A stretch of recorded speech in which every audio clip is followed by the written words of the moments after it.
Do you know your client? Do you really know your client? In this part of the lecture, we are going to see whether your knowledge is true or not. The most common mistake I often face when working with companies' sales force is complete misunderstanding of clients. I call it Salesforce blindness. Whatever we sell a product. Whatever they buy value. Whoever your clients are, they are always people, living human beings, men and women, with their thoughts, feelings, desires and wishes, fears and excitements. Not seeing this, treating your client as just a target audience or a relevant group, deludes yourself and drives far away from sales and sound client-company relationships.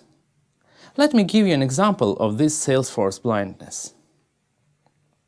Several years ago, I used to consult a company selling industrial machines and equipment. When I first came to the sales department there, I asked, "Who is your client?" The answer was, "Whoever pays for what we sell." "No," I said. "Who is your client?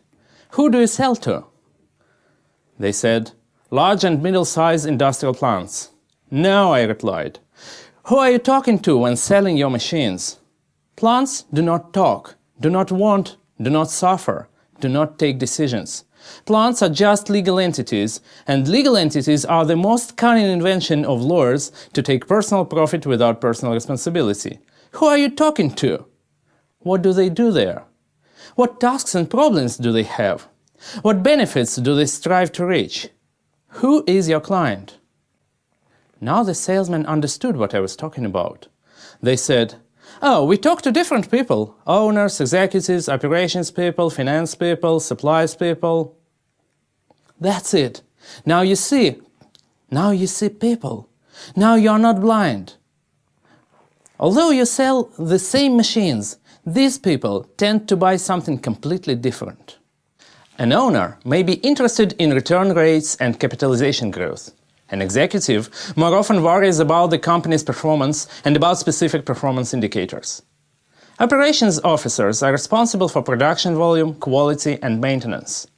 Financiers are worried whether the acquisition fits the budget and the cash flows or not. A supplies manager seeks to make the deal easy to perform and untroubled. Although you have the same product all the time, different clients buy different value. The product-client combination is different all the time. To make the deal successful, you need to see the difference, talk about different value to different people, involve them into decision-making. And do please notice that all these people except an owner are solving their own problems with somebody else's money. That means you may have allies on this way. This diversity is most evident in business-to-business markets. The different people involved into the deal represent the three levels of decision-making in a company. Sometimes this model is called B2B client sandwich. If you are selling B2B, you may deal with the three levels: governance, maintenance and performance. The clients of the governance level are interested in loan results and effects of the deal. They have power and authority to take the decisions, although they typically do not have enough time or competence to develop it, and usually delegate this. The maintenance levels represents the clients who are responsible for the process and the plans. These clients are competent enough to develop and elaborate the decision, though often they need an approval from the executives. The clients of the performance level are responsible for the decision implementation, although they may have a great influence on the two other levels. When talking to a business client, ask yourself which level this client can be referred to, what is his or her responsibility, and what is appropriate to speak about. When talking to a person, when selling anything, you need to understand who is in front of you and what the talk should be about.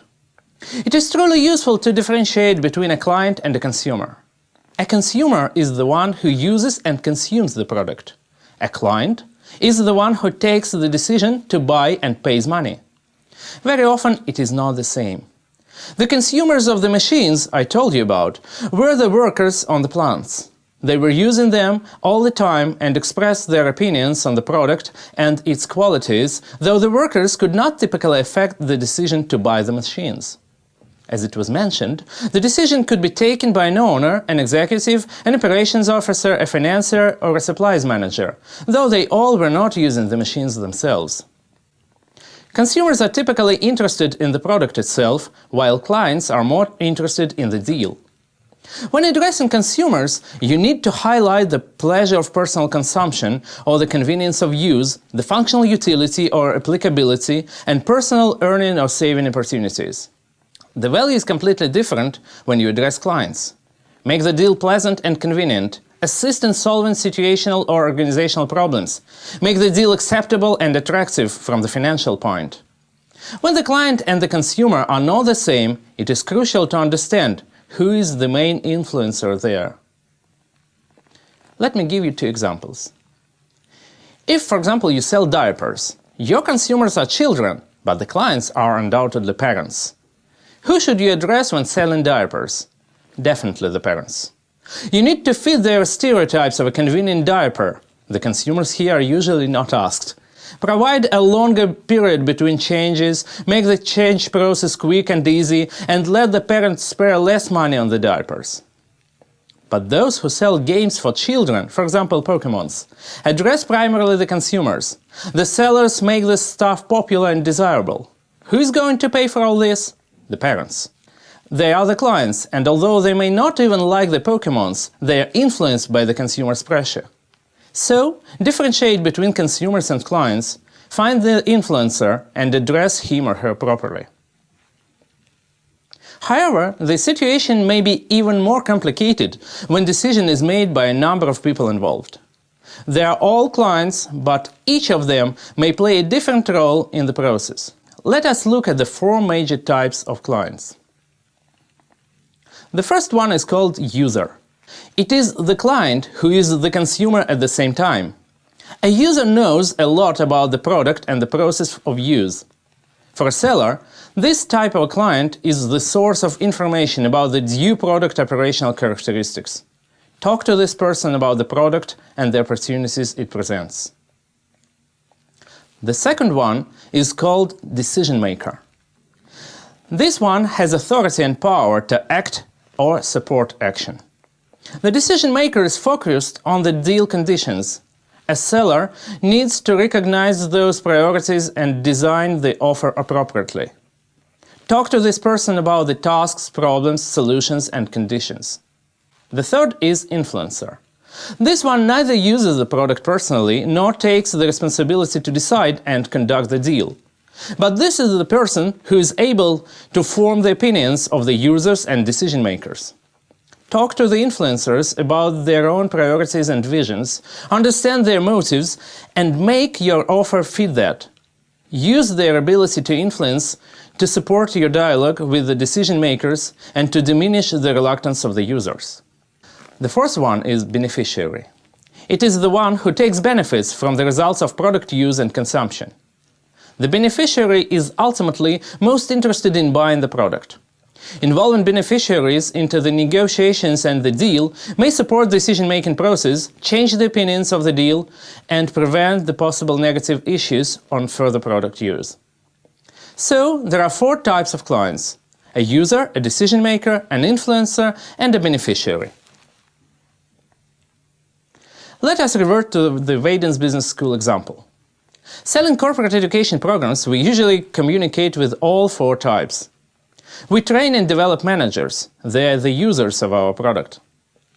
Most typically, the ultimate decision whether to acquire the program or not is made by an HR director or a CEO. They are the decision makers. When taking the decision, an HR director usually makes several inquiries from the other companies who were our clients in the past. They act as influencers. The ultimate beneficiaries for corporate education programs are the owners who make investments into the development of human capital and expect certain returns. In order to make the deal a success, we designed the offer so that it could fit the expectations of all the three levels of B2B sandwich: high profits and manageability at the level of governance, budget fit and related to the actual problem's content at the maintenance level, simple acquiring and all-inclusive offers that require minimal effort on the part of suppliers and HR managers. That is why clients like to deal with VBS. We are a good investment, we fit their companies and situations, and we are easy to deal with. So let's sum it up. The sales are never done to companies or groups. We can only sell to people, men and women. Consumers and clients are not the same. Consumers use and consume. They are oriented towards the product. Clients take decisions and pay. They are oriented towards the deal. There are 4 types of clients. The users take operations with or consume the product. The decision makers exercise their powers to reach results. The influencers bias decisions by expressing personal opinions. And the beneficiaries take the profits from the product use. Business clients may be represented by several people with different priorities. Governance level is interested in investment conditions, returns and profits. The maintenance level is focused at the congruency of the product to the current organizational system and the possible impacts of its use to the process. The performance level is responsible for implementation and is interested in the ease and convenience. Adapt your products and offer to the different needs and priorities, and you will see the increase in sales and clients' loyalty.